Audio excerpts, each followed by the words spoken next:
প্রিয় সাংবাদিক ভাইয়েরা, শহীদ ফ্যামিলি যারা আছে সবাইকে আমি আসলে এখানে ভাষা প্রকাশ করতেছি না, আমি কিভাবে সান্ত্বনা দিব। আমি একজন দক্ষিণ আফ্রিকা প্রবাসী, আপনারা জানেন।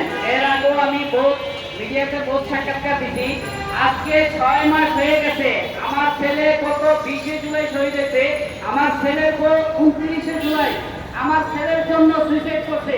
আমি 20 জুলাইয়ের পরে প্রত্যেকটা আন্দোলনে এখানে ছিলাম। 22 জুলাই শেষ করার রাজপথ আন্দোলন ছিল, আমি ছিলাম। ডাক্তার ইউনূস সাহেব উনি আবু সাইদের খবর জিয়ারত করছে। আবু সাইদ বাংলাদেশে একটা শহীদ হয় নাই। আমার সন্তানের মতো হাজারো মা, হাজারো বাবা সন্তান রয়েছে এখানে। আবু সাইদ বা মুগ্ধ একটা শহীদ হয় নাই।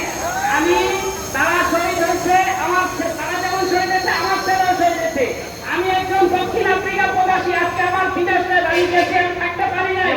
আমি তামাশা দেখতে দিই, একটা আসামি পর্যন্ত দশটা করে খুঁজে ফেলার যে আসামি আছে উপদেষ্টা পদে আমেরিকার লোকদেরকে ফেসে উপদেষ্টা পদে বসাইতে আছে।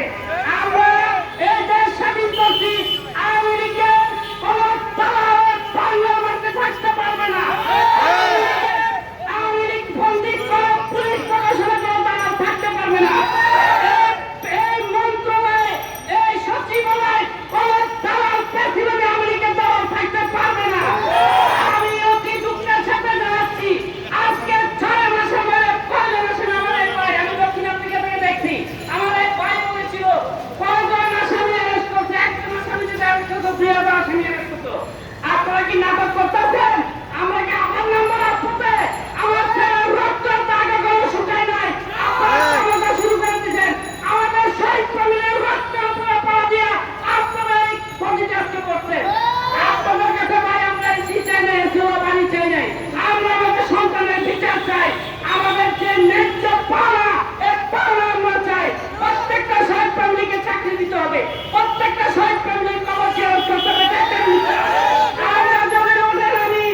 আমরা যদি আবার ওঠেন, আমি ডাক্তার হিসাবে আমি বলতে চাই, আমি শুধু বাংলাদেশে না, আমাদের এই হাসিনা প্রেসিডেন্ট হাসিনা যেভাবে আমার সন্তানদেরকে মারছে সারা বিশ্বে জানিয়ে আপনারা ওখানে কিভাবে আওয়ামী লীগটাকে মিছিল মিটিং করতে দেন, আওয়ামী লীগ কর্মীদেরকে সচিব বানান, আওয়ামী লীগদেরকে উপদেষ্টা বানান।